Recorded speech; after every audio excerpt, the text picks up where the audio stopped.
Zach Peay, Jamar Perkins. It's crunch time. It's crunch time, live here in the studios of Austin Peay State University. I'm Christian Hunt today, alongside Zach Peay and Jamar Perkins. No Reese Britt today, as he is currently competing in the ASUN Men's Golf Championship. We wish Reese and the men's golf team all the best luck in the world. But guys, it's the finale. It is. It is season the finale. 6. Yeah. And the finale of these two distinguished gentlemen right here. Guys, how are we feeling about the last episode of Crunch Time? You want to go first? Yeah, you know, it's definitely it's sad. You know, I wish I had done this sooner. Somber experience. I feel like, you know, I don't know, Zach. You did this for, I think this would be your third season. Yeah. This is like my third or fourth technically. Yeah, this is just my second. So I really wish I could have been here a little. You know, with the old Jeff Matthews and the crew. Man, that'd have been fun. So it used to be just two of y'all, correct? Like I wish I could have been that third person, but we had a guy that we had one show I think where we subbed one guy in, if memory serves correctly, but like it was just to have a third, and it wasn't really anything else. Like to be real, the show started out with Jeff and I, and it was so cool. For the time that I did get here, it was super fun. You guys aren't going to cry on me, are you? Maybe. He definitely. I'm a tearjerker. I'm not going to lie. I have a small chance. We probably took a bet on it before you got on. The way he came in, and I was like, dang, dude, we're going to cry like on air. Which, hey, listen, real men cry, but like, yeah. I was like, oh man, that's a. Hey, when I said goodbye on women's basketball, I did tear up, man. It was a somber experience there too. Yeah, it was. It was hard to say goodbye. It's great. It's great to be here in Crunch Time. I'm excited for this final episode. I can't wait for Reese to take it, and for you as well, Christian, to take it as well. You guys have changed this already as much as you can with some of the graphics that allowing us to be here. I've Vince McMahoned my way in this season. I kind of was like, I'm just going to sit here and work. So, hey, Trey Whiteout, shout out to him too. Dude, for real, he makes the show run. Man. Hey, speaking of that, real quick, I want to not only Trey, but I want to mention two other guys that helped out back in the day. Matthew Wicks and Jay Ignersall both did a really good job as well. Both of them did great, and I'm very much appreciative of the things they did for the show as well. So, thank you guys as well, and thank you too. You and Trey have made this thing exceptionally better than they did. So, thanks for being better than them. I try, man. Trey's the one that like they're gonna listen in and hear that. He comes up with the wacky ideas, and then me and Steve like try to make it work. Mainly Steve. Steve like just has the golden touch. That's the other guy. Steve Sawyer, Doc V, David Ellison. Those are the guys. The reasons we're here. So I mean, it's. Yep. I think I'm great. We're getting one. Joanne Morales. Yes, Joanne. I forgot about Joanne. Too. She has always been helped as well. Man. Yeah, especially with the goatee comments. You're trying to make us start crying here. I am. Going after the beginning. Let's talk about APSU sports, guys. Men's golf, as we talked about, Reese Britt not here, guaranteed us a championship, an ASUN championship. Well, I figured I'd try. Loosely promised us a championship. But right now they're in the final round of the ASUN championship. The Govs team is eighth and the best team with 36 whole score right now, and a fourth best individual score as well. Congrats to those guys. I hope they get a chance to win. We know Reese deserves it. He's been busting his butt for that, so why not, right? Shout out Reese, man.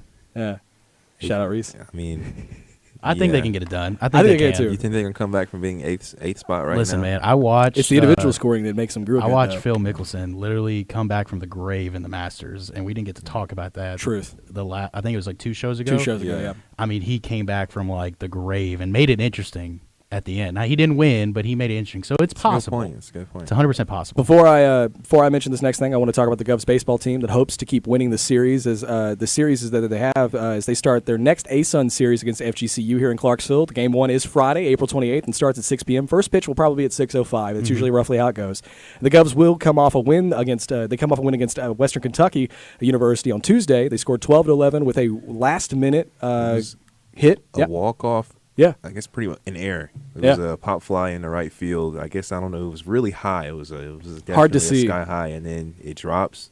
The run comes in to score. Take him how you get him. Yeah, maybe not your ideal walk-off, but hey. 12-11 though is a great way. It pushes them up to 22-20 record overall. They got a 12-6 conference record too. Not a bad close game for them. I think I'm gonna actually try to go this weekend. And they got 6 games coming up. So they got this series against FGCU, the 3-game series. Then they got another series, another ASUN opponent. I think they've got one more ASUN series too on top of that. They end out, I think, their last 6 to 9 games against ASUN opponents with a 12-6 conference record. That puts them in a very good position to move forward to get a good chance at the ASUN. Let's congratulate Lexi Osowski Anderson for setting the new school record. Finally, it only took me almost a year for setting the new school record for career base hits. Lexi obtained this during her current 8-game hit streak, recording her 229th career hit. Congratulations to her. That is a very big deal. You don't see that often. Let's talk about the NBA playoffs. Let's talk. All right. I gotta mention this. Milwaukee and Miami right now, 3-1 series. Cleveland and New York right now, 3-1 as well. Phillies moved on. They beat Brooklyn 4-0. We kind of figured that was going to happen. You've got Boston right now tied 2-2. Sorry, 2-2 right now. No, Boston's up 3-2 right now. Yeah, Boston's up 3-2. Sorry, reading sometimes is not my strong suit. Denver did beat Minnesota 4-1. Phoenix did win against LA as well. The Clippers are out. Sacramento right now tied with Golden State. Memphis down 3-1 right now against the Lakers. So let's talk about teams that are still in the first round. Celtics. Hawks is probably the best one to talk about right now. They're going into Game 6 right now. Does Atlanta have any option on winning this game to tie this series up? I think so. They're playing in the A, Yeah, they are. They got DeJounte Murray back, which they ended up winning that game without him. So that was very impressive. I mean, Trae Young really just played super impressive. But I definitely think that they can win this Game 6, but You don't think they don't get Game 7? No, they don't get the Game 7. What about you? It's hard to see them beating Boston in Boston. Oh, yeah, no, I agree with you. But, I mean, they did make it interesting. And, Jamar, before we go on, I want to admit to you on air that I was wrong about your man LeBron James. Hey, I'm not admitting I'm wrong. I'll admit I was wrong. Don't call him a man. I'm a Warriors fan at heart, so I don't like LeBron James. He is your I just man. respect him. Let's be honest. I He's your man. respect The him. king. Yeah. You apologizing about misunderstanding bow the king. to the king, and that's your prerogative, okay? But getting back to Hawks Celtics, it's hard for me to see them winning Game 7. That's great. If they make it to Game 7, anything goes. But I mean, and listen, this is a good test for Boston. Like, I feel like they got one of the better matchups in terms of it could go to a Game 7, but I feel like just that team in general is just really tough to beat right now. We mentioned something earlier off here that we needed the Lakers series to go 7 games. The right? NBA needs it to go 7 games. I think, but will it? I think that if you're a fan of any team that isn't Boston, you want that game to also go 7 games if you're on that side. But it's tough. because you want to try to tire them out, right? Yep. But I don't foresee Boston struggling that much. Even if they go to a Game 7, I think Boston's got the game. No offense to Atlanta, but they've got a better team. Let's touch base on that Miami Heat Milwaukee game. So we talked about Jimmy Butler, who never was going to play Miami. Jimmy Butler. Yeah, Jimmy Butler. Let's talk about it. Does Milwaukee even have a chance to get back in this game? Yeah, 100%. I mean, they have one of the they do. But one of the best players in the NBA. I almost said the best, but I'll hold my tongue on that. But when he's like top 3. I mean, I truly do believe they're capable of putting together 3 games in a row to beat them. I think it's possible. I mean, we've seen 3-1. We haven't seen 3-0, which I was kind of hoping that we would see that in this playoffs. It looks like it's not going to happen. Right. But I think the Bucks are capable. I really think Miami, they need Jimmy Butler to play good. So if he has a couple of off games, we're looking at a Game 7. Anything can happen. What about Sacramento and Golden State? Boy, I mean, I'm not meaning to cut you off on the other one. I just I'll let you answer the other one too. No. I'll have you answer that one first before I ask him. I want to talk about Sacramento and the Warriors because listen, me personally, right? Draymond's out Game 3. They're not looking good. I thought they were about to get a bullet to the head in Game 3, and then they just rose from the ashes. This is about the first time I've ever seen Steph Curry really overcome adversity in a series, right? He's overcome adversity as a player. Well, I think the last time he had to do that was probably 2 playoff seasons ago, maybe, where he had to kind of step up and be the man of the team. He's been known to not do too well in the playoffs, right. So I hear what you're saying. Yeah, he's always overcome adversity as a player, but like as a team, when the cards are down, he hasn't really ever brought them back up. But he sure has brought them back up now. And then you got De'Aaron Fox, who's got this hand injury. I believe it's the hand. Yep. Yeah. So he's taping it, right? Is that what you said? Yeah, he's taping it. Just talk about Sacramento had all the momentum going into Game 3, and then just popped the balloon, and your Warriors are right back in it, and now it's interesting, baby. Yeah, Very that's what I'm telling you. Just massive swings back. and forth. So does this go 7 games? Right now, that's what it looks like, right? Yeah. I mean, unfortunately, that's what it looks like. It's been really toe-to-toe. And I think, even if the Kings win this game, I do believe the Warriors are definitely going to win Game 6 in San Francisco. In San Fran. Yeah. So I mean, it's not that big of a travel for either team, to be honest. I mean, it's on the West Coast. But those home advantages. I mean, you're right. It's a home advantage. advantage. It's been, the Kings. It's a whole bunch of Kings fans, Warriors, a whole bunch of Warriors. So I definitely see that. But man, I don't know. You look at this matchup. You see Steph Curry. I am curious to see how Fox will be playing because his touch is really why he's such a good basketball player. In the mid-range area, his floaters, his three-point shot has gotten better. It's the shooting hand, too. It's hurt, right? Up. Yes, it is the shooting hand. Yeah, now that, you've played, I mean, this is, even with playing other sports, you got a hand injury on anything, it affects how you play. Oh, yeah. And so I don't see that working well for him, to be honest, man. I really don't. If they lose this game 5, I just see the Warriors winning at 6. I don't see them able to get 2 in a row back, especially having to go to Oracle for one of those. Right. No, I agree with you. Now the inevitable Grizzlies-Lakers conversation that we'll talk about. As a Grizzlies fan, I want to deny that this is happening, but it's not. 3-1 in the series. It's not looking good for him. Dylan Brooks can't keep his mouth shut because he likes to say a lot of stuff about LeBron. He said, he's the same one that keeps fighting with Draymond too, right? So I'm noticing a pattern with this guy. It's not the best pattern in the world. Yeah. But the Basketball Forever shared one, and then I got a Bleacher Report that shared a couple things. Dylan Brooks and LeBron James. I don't care he's old. I poke bears. I don't respect someone until he gives me 40. We put 30 on you one night. They gave him 20 and 20 the last game. So that's what I'm saying. I'm like, he's not the same level that he was when he was on Cleveland winning championships and Miami. I wish I got to see that version of him, but I didn't. Don't poke that bear. Don't do it. That's what I'm saying. Like, why would you intentionally do this? This is just a bad thing. This is, I don't know. I think this is getting a little too much hype than what it deserves. Like, he's talking crazy, and it's like, that's what certain players in the NBA do. They that's their role in the team is to talk.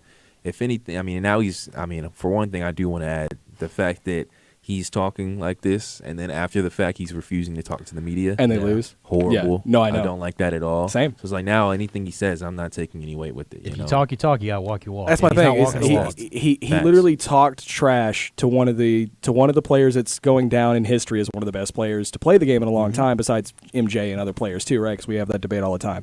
But he's going against one of these guys that is known to be a winner, known to be a championship guy. Yes, I admit that I always talk about how LeBron has lost some steps and is not the same guy, right? LeBron hater, yes. And I can, I'll admit it. I'm a LeBron hater. I'm an MJ fan.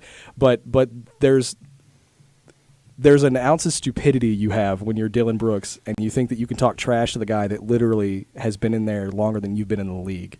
Did you see the Lakers graphic that they posted? No, I didn't. It's like literally had like points, MVPs, championships, like just every stat, everything that they've ever had, everything you can imagine that's like relevant to a player's like existence, like all-stars, whatever. Right. And it's like they titled it "You're Not That Guy, Pal." And it's like, dude, like I know you guys got to be homers, but you don't have to like TKO a guy like that. But yeah, they killed him. But the problem is Dylan Brooks has put himself in that scenario where multiple times. Yeah, he can be. It's kind of like Kevin Durant, how we talked about like earlier this season, how like people don't care if Kevin Durant gets shade against them because it's Kevin Durant. No one really likes him. Now it's like Dylan Brooks is like no one likes him unless you're a Memphis Grizzlies fan. I'm not a fan of him, and I'm a Grizzlies fan. I wish he would stop talking because at this point you're just talking trash on the court and you're not winning games. And I need you to win playoff games. So go do your job. Yeah, that's my thing. Stop talking trash against one of the best guys in the NBA right now, and give me a win instead. Don't poke that bear. Yeah, don't poke that bear, man. You're not that guy. No. You're not that guy, pal. Nope. All right, I want to remind each and every one of you, follow CrunchTime on social media at APSU CrunchTime on Instagram and Twitter. You can find us there week in, week out. We do live videos of our cast and crew, of our setups, ask you questions day in and day out, keep you updated on all the things that are happening on live sports. So find us there at APSU CrunchTime and give us a shout. We'll happily tell you what's going on during our off season, which is after the show. Yep. So, but let's talk about the MLB standings and news. I want to mention the Oakland Athletics. Days are numbered in Oakland as the A's have bought new land in Vegas to construct a new stadium, confirming that they will be moving from Oakland. The date and year and time and all that is very undetermined because Oakland obviously has a affiliate in Las Vegas for a AAA team, so you can't move both teams there. It's sad for the city of Oakland, but I mean at this point in time, it's time for the Athletics to kind of move on. They need a new stadium, right? And Athletics are expected to move to Las Vegas, like I said. It's the fourth major sports team in Vegas. The teams that include in Vegas, you got the NFL Raiders, you've got the Black Knights there for the NHL, and also you've got the Las Vegas Lights FC, and then I believe you've even got the Las Vegas Aces for women's basketball as well. So you've got a bunch of different teams already in Vegas. So we knew that this was eventually going to happen. We knew a team for baseball was coming, just didn't think it was the A's. Yeah. So it's different. And I wanted to say something too. I was going to wait to say something, but Christian, you had mentioned the Warriors talking about playing in the Oracle. Mm-hmm. They do not play in the Oracle anymore. They play in the Chase Center. Did which they is change in the San name? Francisco. They did. Dude, I can't So keep you, up you, with these you talk names. about that. They do it every and year, man. The Oracle, iconic. You know, you talk about this Oakland fan base. I mean, I feel Yeah, like no, I mean, it's they have sad. the fan base, and it's just, I mean, it is sad that Oakland's just losing their teams. But like that. it's like you said, the fans are not the problem. It's the city of Yeah. Oakland just refuses to invest in these teams Yeah. because, I mean, we're going to talk about it later, right? The Tennessee Titans, they just got approved for a new stadium. Yeah, we will. Because they are trying to financially invest in the Titans because they know a Super Bowl in Nashville is going to be a party.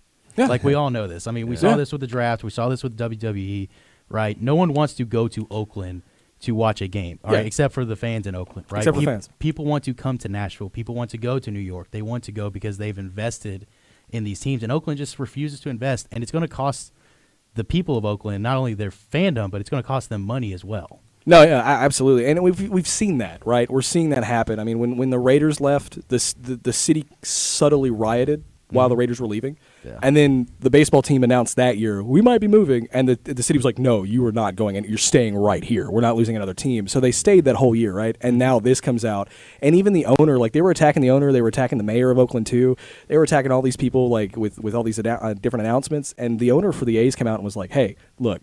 It's not my fault. I've tried for the last 5 to 10 years to get a new stadium here, and you guys have done nothing but fight me on it. So now I bought land in Vegas so I could do this. And now they can put that back in their team because Oakland is considered one of the poorest teams in just Major League Sports in general. Oh, they are. They are one of So- the. There are owners that, like the Orioles owner who doesn't even spend money on his team has more money than the Oakland franchise. Yeah, it's like- ridiculous. So now they can actually invest in the team and actually make them a good product. They've been a decent product despite the hardships, but now they can be a better product because they actually have the financial benefit. and it won't be the Las Vegas Athletics. I think right now, I think that's the stipulation is that it Yeah. might be the Las Vegas Athletics, but I don't think that's what's going to stay. There was probably going to be a rebranding. There's probably going to be some other changes and stuff happening because with football, it's easier to make that transition because the Raiders are such a well-known thing. Not saying the A's aren't a well-known entity, Right. but it's easier to change the Athletics than it is for me to change the Raiders. Does that make sense? They changed the Four- colors, make them orange. 4 Major League teams are now in Vegas. You got the Black Knights in the NHL. You got the Raiders. Yep. You have I think it's the Lights, the FC team. The Lights. Yeah, the soccer team, the Lights. Yeah. We said that, and you've also got WNBA too with Las Vegas Aces there 5. too. So you have So 5 bam. major baseball or major sports there as well. Yeah. So Vegas is popping right now. I mean, and rightfully so. Vegas has been pushing for a team for years. I mean, when the Rams moved out of St. Louis, the idea originally was, are they going to LA or are they going to Las Vegas? And they went to LA instead, and then they have the joint stadium now with the Chargers and all that. When you talk about Vegas hosting certain things too, I mean, you talk about big, boxing, UFC. You talk about Right. just college basketball, certain things. I think Vegas is it's slowly turning into like the sports capital. They are. Of the Money talks, country. baby. Money does talk, and it's a city that never sleeps. Max Scherzer was suspended for 10 games for violating the foreign substance policy. He will not appeal his suspension after he said he would. He is the third pitcher to be suspended since the crackdown. Seattle's Hector Santiago and Arizona's Caleb Smith are the other two. But here's the thing: they all involve the same umpire, Phil Cousy. Phil went up. From what I've been told about this scenario, and I'm gonna make this quick because we got a lot more stuff to cover. What I've been told about the scenario is Scherzer used rubbing alcohol to clean his hands, and then he went out to the field and touched the rosin bag, which creates a sticky substance on your hands, which would be deemed legal technically in the terms of the rules, but it's also illegal because he's got sticky substance on his hands. So he got suspended for that. Is because when he gave the explanation, that was what he said is, well, I washed my hands in alcohol.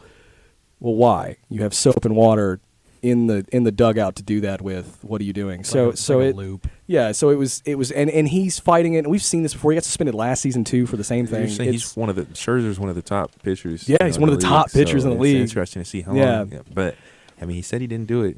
You're supposed to believe him, right? I mean, You're supposed to, it's but morals. Yeah. to be real, this is like the third or fourth time I've seen this guy ejected out of a game for something like this. At this point, it's starting to become too consistent with him to where I don't think he's. I think he's trying to sell you a river and tell you it's You lose the it's a benefit of pond. the doubt. But outfielder Brian Reynolds and the Pittsburgh Pirates have agreed to an 8-year deal, $106.75 million contract that includes a club option and does not have an opt-out clause. This is the longest contract in Pittsburgh Pirates history. Congratulations to Brian Reynolds. I believe, if memory serves correctly, I think he's a hometown guy too from that area. So that's a huge deal for them, and I give my hats off to that guy. Let's talk about the standings real quick. Top 5 in the American League, we've got Tampa at 20-4. Baltimore just won their 16th game. They're 16-8. Toronto is 15-9. Texas at 14-9, and Minnesota at 14-10. 10. The National League, we've got Atlanta, Pittsburgh, Milwaukee, the Chicago Cubs, and the New York Mets. That is all that rounds out the top 5 for those teams. As I've said before, baseball is great.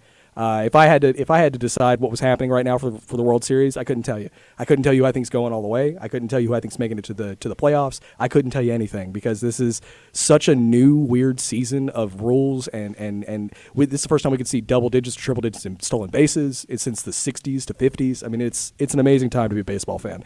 Let's talk about the NFL because we got a little bit of time now. We can make up for that. Division roundup first. We'll start first by talking about the Aaron Rodgers, who has officially been traded. The second time in 15 years the Jets have traded for an aging Green Bay quarterback. The Packers gave Rodgers their first-round pick. They gave Rodgers and their first-round pick and a fifth-round pick for the Jets' 13th pick, the second-round pick, which is the 42nd pick, the sixth-round pick, and a conditional 2024 second-round pick if Rodgers plays 65% of the plays this season, which we all know is going to happen, unless Rodgers just breaks his collarbone for the 4th time, which could happen too. Or Zach Wilson tries to whack him or something. I mean, Zach Wilson. Never mind. I can't make a comment I want to make. Zach, you're a shady dude sometimes on these headlines, man. Oh, are you sure? Second time in 15 years that the Jets trade for an what's funny? Green Bay I got that from ESPN. Okay. because I'll admit that I happily took that from ESPN because I originally was going to say they got another Green Bay quarterback because Brett Favre went to the Jets 15 years ago. Mm-hmm. But for me I saw it and I was like I can't resist calling him old. I can't. And when it was a first-round pick, I mean, even the ESPN analysts were like jaws dropped when this was dropped live. It was just a ridiculous dropping live on Monday. I think that was a little bit staged as well. Oh, I believe so too. Yeah. But let's talk about draft day real quick. We don't have a lot of time. We got about roughly just under 9 minutes. Draft day is Thursday. Who's going number 1 overall is my first question. Do you know? It's a quarterback. You say quarterback. You say quarterback. You know what quarterback's going? Or do you just say quarterback? I say quarterback. I mean, I say quarterback too. I don't know who's going. They've decided already who they have their pick. Carolina does? Supposedly, yeah. They said they've made their pick. They just they're happy with it and they know exactly who they're picking. Yep. Okay. So it's interesting. I mean, and listen, I gotta give credit's due. Shout out to Papa Hunt, our dad, who gave me this little breakdown. And we saw it with the Will Levis with the I think it was the Vegas had his odds like dramatically. Oh, there were increased. 4,000 to 400. Yeah, in a day. But he kind of made this comment to me. I think it was like 2 weeks ago. He was like, "Son, I'm telling you, like Will Levis, he may not look good now, but he fits Frank Reich's bill. C.J. Stroud kind of fits that bill, but I would not be shocked if Will Levis is the first overall pick at this point, just because that is Frank Reich's and how he did with Kentucky. It makes sense. Yeah, I don't know, man. That's a guy that everyone's blowing up right now based off of the combine stuff, the pro day stuff, all the other stuff that's being added together. As much as I want to say it builds to who yours quarterback, and I want to see him succeed, I don't know, dude. And that's a big ask for a guy like that. I do not see it myself with Will Levis either. Right. Okay, so I want to make that clear. But we saw with a guy like Josh Allen. We did. Very similar. All right, Josh is a little bigger, but very similar. Accuracy issues. Got a cannon for an arm. Gunslinger. But big body, right? Athletic. Year 1 was rough. Year 2 got a little better. Year 3 took off, and now he's year 3 he got Stephon. Yeah. So yeah. So you're gonna have to add weapons around him. Oh, obviously. Can't just be him. But now he's an MVP caliber player. Okay. So I think teams are more likely now to take a chance on a guy like that. Right. Right. And even like Anthony Richardson, like guys, they're like if he can figure it out, Anthony Richardson, like that guy could be a problem in the Let NFL. me ask you this question, and then I got to move on, right? Because we said this earlier, your number 1 pick has to start. Has to start. Is he starting caliber right now for Carolina? I don't think he is. I mean, who else? The guy that got Andy Dalton. I mean, that's what I'm saying. They got Andy Dalton, so I don't think I personally don't think that there's anybody right now in that first round of quarterbacks that could start day 1 in the NFL. I think not right now. I mean, personally, and that's because we got critiques on CJ for being shorter. We got critiques on the Alabama guy too for being shorter. Yeah, well, Bryce is short. CJ's got like the intangibles. The only thing not on CJ or on Stroud right now is that he skipped on the Manning commitment. Right. That's a big red flag. People are wondering what's going on there. But yeah, I mean, Bryce Young's literally smaller than Kyler Murray. Let's move on to the division roundup real quick. What I'll tell you real fast before I do this, we'll go to the division roundup first. Are the Jags the new division leader right now? We only got about roughly under 6 minutes right now. So is the Jags right now the division leader in the AFC South? Yes. Yes. Yes. Okay, that's my first question. Who will be the quarterback for the Colts in 2023? Whoever they pick at number 4. And if I had to guess, if you don't think they're trading? No, I think they stay right at number. I think they stay right at number 4, and I think whoever is there, because I mean, like I said, as much as I do think that Will Levis is potentially the number 1 pick, right? if he doesn't get picked, I think he's going at number 4. What about you? Who do you think's playing for him? I'm going to ask you. I think they're drafting a QB. I'd rather than pick up like Anthony Richardson, but the rumor mill is that they're trying to trade for Lamar. And I don't want them to trade for Jackson. They got to give 2 first-round picks, so I mean that means I get the 4th pick in the draft. I'll take it, but I don't want that to happen. I think that they pick maybe like the Alabama guy because I think he's going to slide to at least 3 or 4. I also don't want Lamar Jackson in my division, if at all possible. If he's not playing, well, I mean, could you imagine the AFC South, Trevor Lawrence and Lamar Jackson? Yeah, Ryan Tannehill takes a big old slide on that. Yeah, big slide. Let's talk about the Tennessee. What's going on in the Titans for the Tennessee? I mean, obviously we've talked. Tannehill's probably out the door. I've heard Will's probably going to be the guy they go pick. So is the Titans? Are the Titans in a rebuild, or are they just rearming? It's rearming. I don't think they're going to draft a guy at number 11 who's a quarterback. I think what they're ideally going to do is trade back, get an offensive lineman, which would be smart. Probably Skoronski, because Paris is not going to be there past right a 7 or 8, I think. Yeah, I mean he might slide to 11, but he's not going to be past 15. But Skoronski will probably be there past 15. He's more of a big body interior guard in the NFL.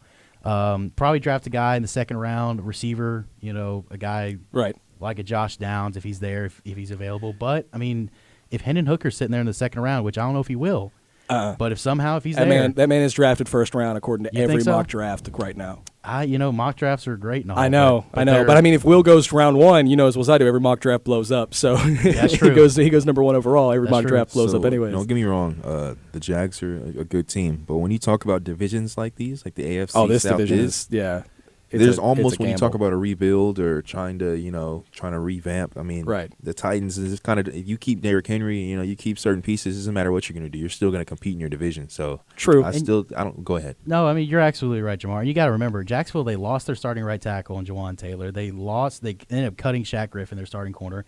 The only guy they added was Calvin Ridley, and it's a quote unquote ad because he was technically a Jaguar, but he was suspended. Right. So really, I mean, it's not like Jacksonville. Now, granted, you saw the draft, right? So they can still get new. I don't know, man. But it's not like they got in. They're second. They're second to first right now, at least for the division. I'm not saying they're miles ahead of everybody else, but they're at least second to first right now in that division. It's a 2-team race because the Titans and them. Yeah, it's a 2-team race. But I'd say if Indy could figure out what they were doing with under center, then Indy's got a chance to be in there too. But right now, Tennessee and Jacksonville have the 2 more pro teams right now that are more developed, right? Yeah. Because you've got Derrick Henry, you've got at least a decent offensive line established, some younger pieces on the wideouts position, and all that. Texans, what do they need to do to speed up the rebuild? I'll answer this one, and then we're going to move forward real fast to the XFL because we've only got a couple minutes left. Texans need to do a lot of things to speed up the rebuild, like learn how to build a defense, learn how to build an offense. Mostly wide receivers is what they need. Defensively, they need secondary, and they need a middle linebacker. That is what they need for sure. Speaking of receiver, shout out to Mechie. Yeah. John Mechie, who's cancer-free. I mean, listen, I'm a Titans fan through and through, but hey, man, cancer, we're all on the same team, so shout out to him for being cancer. Apparently, he's back on the practice field. He's starting to get accumulated and whatnot, but shout out to him, man. You beat cancer. That is an absolute awesome thing. Now, I know we're going to do XFL. But go ahead. We got a little surprise for you two guys. Oh no, we made a little video, so we're gonna go ahead and we're gonna skip that. You can find our XFL stuff on CrunchTime social media. DC's winning the championship, anyways. Go ahead, go for it. That's true. But Trey, go ahead and hit the video. I don't know if you guys can hear it on this monitor, but we'll show you guys. Not hear it, but you'll see it. Go ahead and hit it, Trey. Oh man.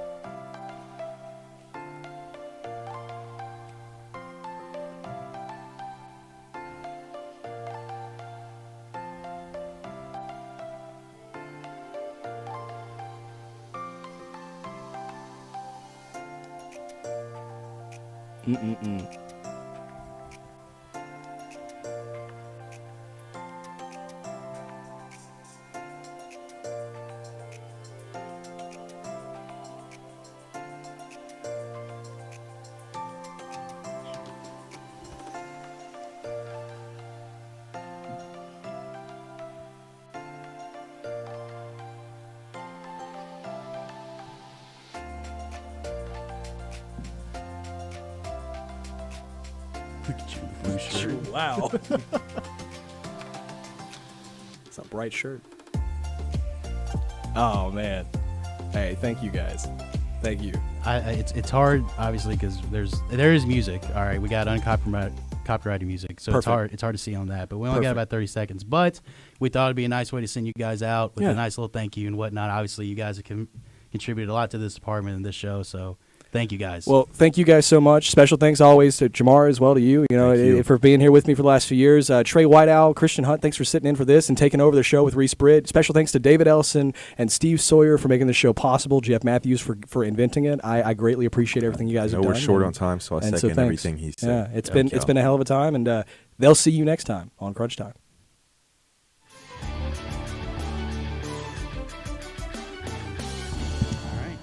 Awesome. That literally